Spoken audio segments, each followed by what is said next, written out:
F'attività politika fis-Siġġiewi, id-Deputat Prim Ministru u Ministru tas-Saħħa Chris Fearn ħabbar li jekk il-Partit Laburista jingħata l-fiduċja biex imexxi lil pajjiżna għal 5 snin li ġejjin, bħalma ħaħsib is-saħħa tal-poplu waqt pandemija se jkompli ħsieb is-saħħa tan-nies wara l-COVID ukoll. Dan kif se jinfetħu kliniċi apposta f'Malta u f'Għawdex biex jagħtu attenzjoni partikolari lil dawk li mardu bil-coronavirus u għadhom qed ibatu minn riperkussjonijiet fiżiċi minħabba l-infezzjoni li qed jissejħu bħala long COVID effects.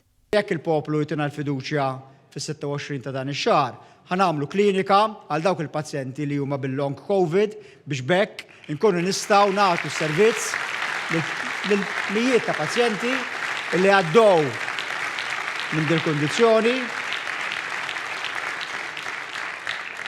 u avvolja l-pandemija ddiet għadhom qed ibatu qed isofru ħafna drabi fil-kwiet ta' darhom.